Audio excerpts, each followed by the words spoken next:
இந்த வீடியோவில் ஐயா வைகுண்டர்னா யாருன்னு பார்க்கலாம். ஐயா வைகுண்டர் அப்படிங்கிறது நிறைய பேருக்கு தெரியல. ஐயா அப்படின்னா யாருன்னா விஷ்ணுவோடைய ஒரு அவதாரம்னு சொல்லுவாங்க. விஷ்ணு நிறைய அவதாரம் எடுத்திருக்காங்க. மொத்தம் 7 யுகங்கள் உண்டு, நமக்கே தெரியும். அது என்னலான்னா நீடிய யுகம், சதுர யுகம், நெடிய யுகம், கிரேதா யுகம், திரேதா யுகம், துவாபர யுகம், கடைசி யுகமான கலியுகம் தெரியும். இந்த கலியுகத்தில் விஷ்ணு எடுத்த அவதாரம் தான் ஐயா வைகுண்டர். அப்புறம் அகில திரட்டு அம்மானை அப்படிங்கிறது அவருடைய கதைகளை சொல்கிற ஒரு ஏடுன்னு நம்ம சொல்லலாம். அப்புறம் இன்னொரு முக்கியமான விஷயம் என்னென்னா, ஐயா வைகுண்டருக்கு உருவ வழிபாடு கிடையாது.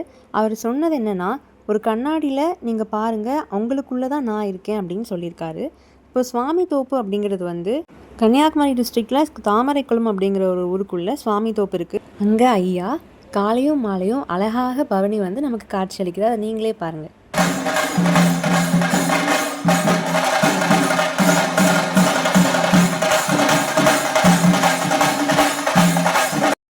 ஐயாவளியோட வழிபாட்டு முறை பற்றி இந்த வீடியோவில் பார்க்கலாம். ஃபர்ஸ்ட்டு சுவாமி தோப்புக்கு என்ட்ரான உடனே முத்திரி கிணறு அப்படின்னு ஒன்று இருக்கும். இது எதற்காக கட்டப்பட்டுச்சு அப்படின்னா, முன்னாடி காலத்தில் தீண்டாமை ரொம்ப இருந்துச்சு. தாழ்த்தப்பட்டவர்கள் பொது கிணறு பயன்படுத்தக்கூடாது அப்படின்னு ஒரு விதிமுறை இருந்துச்சு. அதை ஒழிக்கிறதுக்காக ஐயாவால் கட்டப்பட்டது தான் இந்த முத்திரிப்பத கிணறு. இந்த தண்ணீரோட ஸ்பெஷாலிட்டி என்னென்னா, இதை நம்ம வீட்டுக்கு கொண்டு எத்தனை வருஷம் கழித்து பார்த்தாலும் எந்த ஒரு புழு கூட அதில் இருக்காது. அவ்வளோ சுத்தமாக புனிதமாக இருக்கும். இன்னொரு முக்கியமான விஷயம் என்னென்னா, காய்ச்சல் இருக்கிறவங்க கூட இந்த கிணற்றில் பதம் விட்டுட்டு போவாங்க. அப்படி பலவிதமான நோய்களை கூட குணமாக்குது நம்ம ஐயாவோட இந்த முத்திரி கிணறு. அப்புறம் அப்படியே நம்ம நேராக உள்ளே போக ஆரம்பித்தா ஐயாவோட தலைமைப்பதி வந்துடும். அப்புறம் எல்லா கோவில்லையுமே 3 முறை தான் சுற்றி வருவாங்க. ஆனால் ஐயா கோவிலில் 5 முறை சுற்றி வருவாங்க. அது ஏன்னா ஆக்கல், அழித்தல், காத்தல், மறைத்தல், அருளல் அவையுடன் பஞ்சபூதங்களையும் உள்ளடக்கி தான் நம்ம ஐயாவை 5 முறை சுற்றி வரோம். அப்புறம் ஐயா கோயிலில் ஆண்கள் எல்லாருமே காவி உடை தான் அணிந்திருப்பாங்க. அதுக்கான அர்த்தம் என்னென்னா, காவி என்றால் கள்ளம் இல்லாமல் அப்படின்னு அர்த்தம். முன்னாடி காலத்தில் அரசரை பார்க்க வர்றவங்க எல்லாமே துண்டை இடுப்பில் கட்டி தான் பழக்கம். அதை அடிமைத்தனம்னு ஐயா மக்களுக்கு உணர்த்தி இடுப்பில் கட்டின துண்டை தலையில் தலைப்பாகையாக அணிங்க என்று வலியுறுத்தினார்.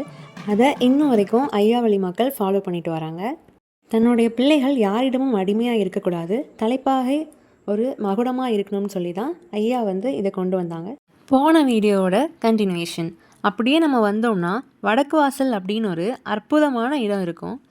வடக்கு வாசல் பற்றி சிறப்புகள் நிறையவே இருக்குது. இப்போதைக்கு ஒரு 3 பாயிண்ட்ஸ் மட்டும் நான் சொல்கிறேன்.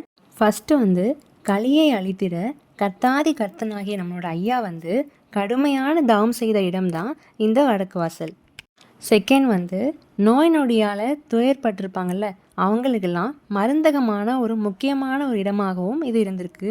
மேலும் வஞ்சிய சூனிய பேய் பிசாசுகளை அழிக்கிற ஒரு மண்ணாகவும் இது இருந்திருக்கு அப்படின்னு சொல்லப்படுது. அப்புறம் மக்கள் ஏன் அந்த மணலை எடுத்து நெற்றியில் பூசுகிறாங்க அப்படின்னா, ஐயா டைமில் தண்ணீரையும் மண்ணையும் வச்சு தான் பலவிதமான நோய்களை குணப்படுத்தியிருக்காரு. அதனால் இன்னும் வரைக்கும் மக்கள் இந்த மணலை எடுத்து நெற்றியில் பூசுகிற பழக்கத்தை வச்சுருக்காங்க. இப்படி வடக்கு வாசலுக்கு பல சிறப்புகள் இருக்குது.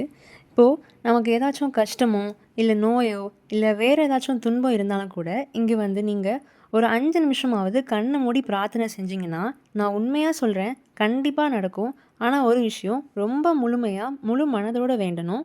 நீங்கள் 5 நிமிஷம்தான் இருக்கணும் அப்படின்னு இல்லை.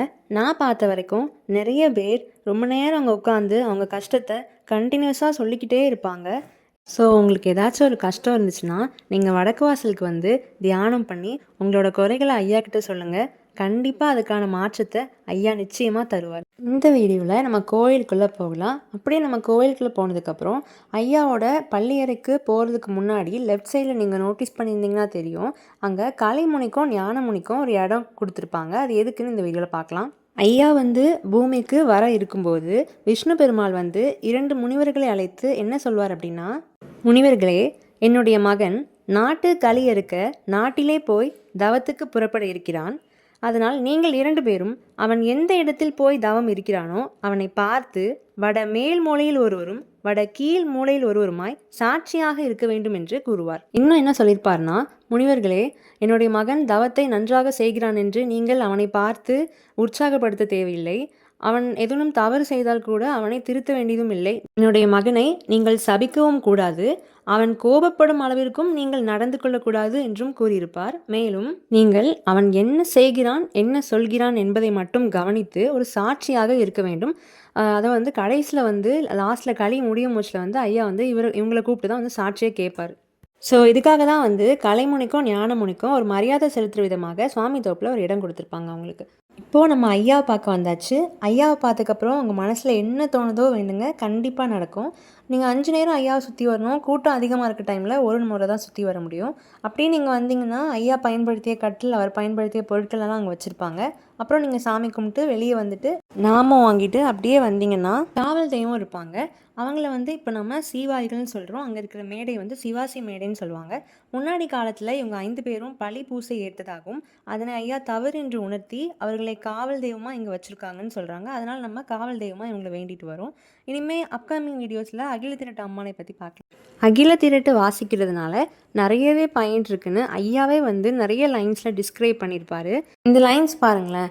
ஆரணரும் வந்து நடத்தும் வளமை தன்னை காரணமாய் எழுதி கதையாய் படித்தோருக்கு ஒய்யாரமாக உள்வினை நோய் தீரும் என்றும். அப்புறம் இந்த லைன்ஸையும் பாருங்களேன். வாசிக்க கேட்டு மகிழ்ந்திருந்த அன்போருக்கு பூசித்து நின்ற பூரணங்கள் கிட்டுமடா. இந்த அகில திரட்டை வாசிக்கிறவங்களுக்கு ஒரு மாதிரியான பலன் கிடைக்கும். அட்லீஸ்ட் இதை கேட்கையாவது செய்யுமே அப்படின்னு நினைக்கிறவங்களுக்கானவங்களுக்கும் ஒரு பலன் கிடைக்கும். அதை வாசித்து கேட்டு அதன்படி நடப்பாங்கள்ல, அவங்களுக்கு அதை விட பெரிய பலனும் கிடைக்கும்.